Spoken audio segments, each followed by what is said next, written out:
வணக்கம் நேயர்களே, இந்த இனிய அதிகாலை பொழுதுல உங்களோட ஒரு சிறப்பு நேரலை தொகுப்புல இணையிறது நான் பார்த்திபன் சின்னசாமி. இந்த சிறப்பு தொகுப்புல இந்த சிறப்பு நேரலையில எதை பத்தி பார்க்க இருக்கிறோம்னா, மனித இனத்தின் ஒரு அடுத்த கட்ட ஒரு பாய்ச்சல் என்றே சொல்லலாம். நிலவை நோக்கி ஆர்டெமிஸ் 2 விண்கலத்துடைய இந்த பயணம் கடந்த 10 நாட்களாக நிலவை நோக்கி சென்ற பயணமானது நிறைவுற்று மீண்டும் பூமிக்கு திரும்பிக் கொண்டிருக்கிறார்கள் அந்த 4 விண்வெளி வீரர்களும். அந்த 4 விண்வெளி வீரர்களையும் மீட்பதற்காக அங்க களமும் தயாராகி கொண்டிருக்கிறது. எங்க அமெரிக்காவில் புளோரிடாவில் இருந்து, அதாவது கிழக்கு கடற்கரை பக்கத்திலிருந்து புறப்பட்ட அந்த ஓரியான் விண்கலமானது நிலவை சுற்றி தன்னுடைய ஆய்வு பணிகளை எல்லாம் முடிச்சுக்கிட்டு இப்போ மீண்டும் அமெரிக்காவின் மேற்கு கரை பகுதியான பசிபிக் பெருங்கடல் கரையோரம் அமைந்திருக்கக்கூடிய சாண்டியாகோவுக்கு மிக மிக நெருக்கத்தில் கடலில் வந்து விழ இருக்கிறது. தரையிறக்கம் கிடையாது, கடலில் இறக்கம் அப்படின்றது இங்க முக்கியத்துவமா நம்ம பார்க்க வேண்டியதா இருக்கிறது.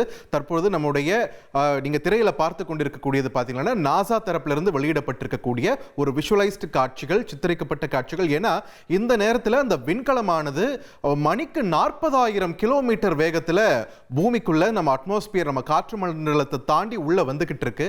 அந்த ஒரு வேகத்துல வரும்போது ஒரு தீப்பிழம்பாக மாறி 4 பேரையும் அது வந்து பூமியை நோக்கி கொண்டு வந்து கொண்டிருக்கிறது. தீப்பிழம்பா மாறும்போது அப்போ உள்ள இருக்கிறவங்களுக்கு என்ன ஆபத்து வந்துருமா அப்படின்ற ஒரு அச்சம் இருக்கும் இல்லையா?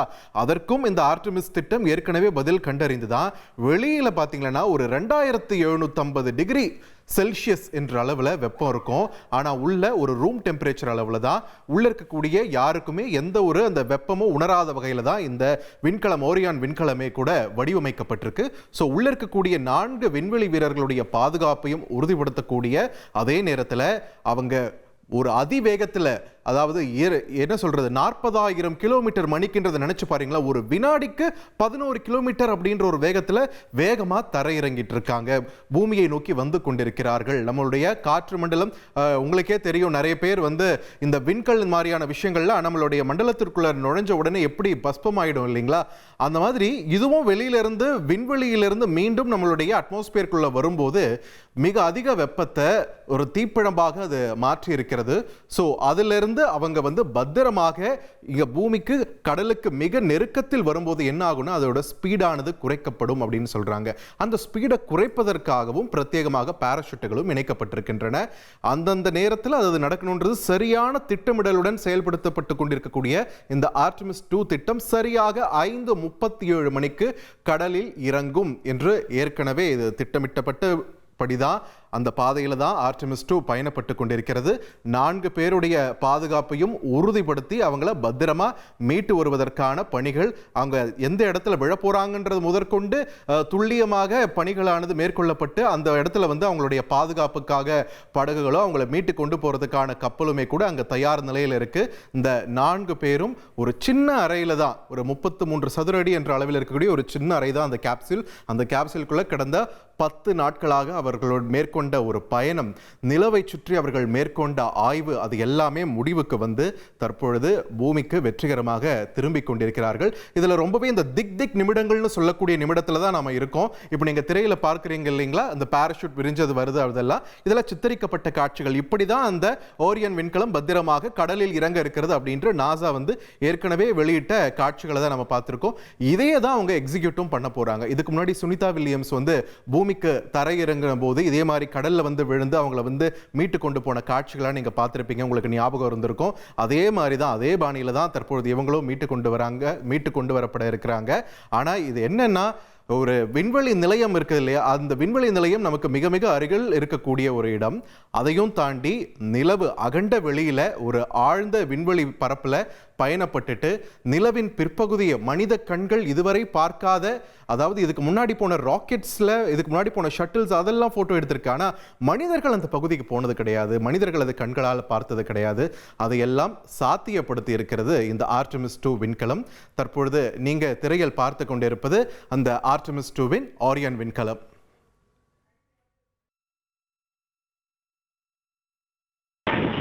Integrity, splashdown, sending post-landing command now. Splashdown confirmed. Copy splashdown, waiting on VLDR. Splashdown confirmed at 7:07 p.m. Central Time, 5:07 p.m. Pacific Time. From the pages of Jules Verne to a modern-day mission to the moon, a new chapter of the exploration of our celestial neighbor is complete. Integrity's astronauts back on Earth.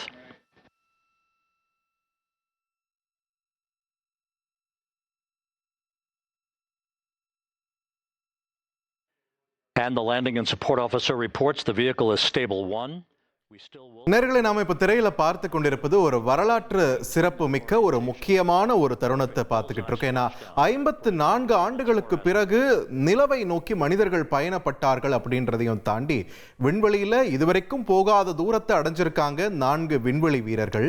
அந்த பயணத்தை நிறைவு செஞ்சுட்டு நிலவை சுற்றி மீண்டும் பூமிக்கு திரும்பி இருக்கிறார்கள். வெற்றிகரமாக அவங்களுடைய பாதுகாப்பு உறுதி செய்யப்பட்டு பத்திரமாக அவர்கள் ஸ்பிளாஷ் டவுன் எனப்படக்கூடிய கடலில் இறங்கும் அந்த நிகழ்வையும் வெற்றிகரமா செஞ்சு முடிச்சிருக்கு நாசா. சொல்லி வச்ச மாதிரி கரெக்டா 5:37 அவங்க கடல்ல விழுவாங்கன்னு திட்டம் ஆரம்பிக்கும் போதே செய்தி வெளியிட்டாங்க. கரெக்டா அந்த 5:37 நம்ம இந்திய நேரப்படி கடலில் விழுந்தது ஆர்டெமிஸ் 2வின் இந்த ஓரியன் விண்கலம். உள்ள இருக்கக்கூடிய 4 விண்வெளி வீரர்களுடைய பாதுகாப்பும் உறுதி செய்யப்பட்டு இன்னும் சற்று நேரத்தில் அவங்க எல்லாரையும் மீட்டு அழைச்சு போவதற்காக கப்பல்களும் தயார் நிலையில் காத்து கொண்டிருக்கின்றன. நாம கடந்த சில நிமிடங்களாக பார்த்து கொண்டிருக்கக்கூடிய அந்த காட்சிகள், அந்த ஓரியான் விண்கலம் எப்படி விண்வெளி பரப்புல இருந்து பூமிக்குள்ள நம்மளுடைய அட்மாஸ்பியருக்குள்ள காற்று மண்டலத்திற்குள்ள நுழைஞ்சு ஒரு தீப்பிழம்பாக இருந்து அதன் பிறகு அந்த வெப்பத்தை எல்லாம் சமாளிச்சு கீழே வரும்போது ஒரு சமநிலையை அடைவதற்காக பாராசூட்டுகள் பயன்படுத்தப்பட்டு இறுதியாக சரியா 5:37 மணிக்கு கடலில் இறங்கி இருக்கிறது இந்த ஓரியான் விண்கலம். இப்போ நீங்க திரையில் பார்த்து கொண்டிருக்கக்கூடிய அந்த காட்சிகள் பார்த்தீங்கன்னா 4 விண்வெளி வீரர்களையும் மீட்பதற்காக காத்து கொண்டிருக்கக்கூடிய அந்த குழுவினர், நாசாவின் குழுவினர் இந்த ஓரியான் விண்கலத்தையே பார்த்தீங்கன்னா அவங்க கயிறு கட்டி இழுத்துட்டு போவாங்க. இதுக்காகவே ஸ்பெஷலா ஒரு படகு அங்க காத்துக்கிட்டு இருக்கு. இந்த படகுகள் மூலமாக அந்த விண்கலம் முக்கியமான அந்த கப்பலுக்கு இழுத்து செல்லப்பட்டு அதன் பிறகு ஒரு பின்பற்ற வேண்டிய நெறிமுறைகள்லாம் பின்பற்றி பிரஷர் முதற்கொண்டு எல்லா விஷயத்தையும் செக் பண்ணி உள்ள இருக்கிறவங்களுடைய பாதுகாப்பையும் உறுதிப்படுத்தப்பட்டு லாட்ச் ஓப்பனிங் அப்படின்ற ஒரு நிகழ்வானது நடக்க இருக்கிறது. இதெல்லாம் நாம பொறுத்திருந்து அந்த காட்சிகள் எல்லாம் பார்க்க வேண்டியது அவசியமாகிறது. சோ நிலவை சுற்றி வந்த மனிதர்கள் 4 பேர் பூமிக்கு திரும்பி இருக்கிறார்கள். அவங்க மீண்டும் நம்முடைய பூமியில நம்ம தரையில கால் வைக்கக்கூடிய அந்த தருணத்துக்காக தான் எல்லாருமே காத்து கொண்டிருக்கிறார்கள். இந்த நிலையில நாம தொடர்ந்து இது தொடர்பான நேரலையில பல்வேறு முக்கியமான காட்சிகளை பார்க்க இருக்கிறோம். அது மட்டும் இல்லாம நிலவு சம்பந்தமாக எடுக்கப்பட்ட புகைப்படங்கள், காட்சிகள் இதெல்லாமே சமூக ஊடகங்கள்ல கடந்த 4 நாட்களாக வைரலாகி கொண்டிருக்கிறதையும் நம்ம பார்த்துக்கிட்டு இருக்கோம். இது எல்லாத்தையும் சாத்தியப்படுத்திய அந்த 4 விண்வெளி வீரர்கள் கேமரால படம் பிடிச்ச விஷயங்கள் மட்டும் இல்லாம அவங்க கண்களால பார்த்து தெரிஞ்சுக்கிட்ட விஷயங்கள், பார்த்து புரிஞ்சுக்கிட்ட விஷயங்கள், அவங்க பகிர்ந்து கொண்ட தரவுகள், இது எல்லாமே இங்க அமெரிக்காவின் நாசாவுக்கு மட்டும் கிடையாது, மற்ற நாடுகளுக்கும் குறிப்பாக இந்திய விண்வெளி துறைக்குமே கூட வருங்காலத்தில் நிறைய விதத்தில் கை கொடுக்கத்தான் போகிறது. நிலவை நோக்கி நம்முடைய சந்திரயான் உள்ளிட்ட பணிகளுக்குமே கூட இந்த ஆர்டெமிஸ் 2வின் தரவுகள் நிச்சயம் கை கொடுக்கத்தான் போகிறது. எப்படி அவங்க அப்போலோ போய் அங்க நிலவுல தரையிறங்கினாங்க அப்படின்றத நம்ம சந்திரயானுடைய ஆர்பிட்டர் புகைப்படம் எடுத்து அதை நிரூபிச்சது இல்லையா? இது எல்லாமே தற்போதைய காலகட்டத்தில் ஒரு இன்டர்நேஷனல் சர்வதேச கொலாப், ஒரு கூட்டு முயற்சின்ற மாதிரியான அளவுக்கு நாம வந்துட்டோம். அப்படின்ற பட்சத்தில் ஒவ்வொரு விண்வெளி துறையுடைய ஒவ்வொரு விண்வெளி பயணமுமே ஏதோ ஒரு வகையில மற்ற நாடுகளுக்கும் ஒரு படிப்பினையை கொடுத்து கொண்டுதான் இருக்கிறது. அந்த வகையில ஆர்டெமிஸ் 2 தன்னுடைய வெற்றிகரமான பயணத்தை முடிச்சுக்கிட்டு பூமிக்கு திரும்பி இருக்கு. அவங்களை மீட்பதற்காக அவங்க அந்த குழுவினர், நாசா குழுவினர் காத்து கொண்டிருக்கிறார்கள். அவங்களை மீட்கக்கூடிய காட்சிகளை பார்ப்பதற்காக நாமும் காத்து கொண்டிருக்கிறோம். இனி செல்லும் இடமெல்லாம் செய்தி. தந்தி டிவியின் வாட்ஸ்அப் சேனலை ஃபாலோ பண்ணினா செல்ல இருக்கும் இடமெல்லாம் செய்தி. இதோ QR கோட் இப்பவே ஸ்கேன் பண்ணுங்க, ஃபாலோ பண்ணுங்க.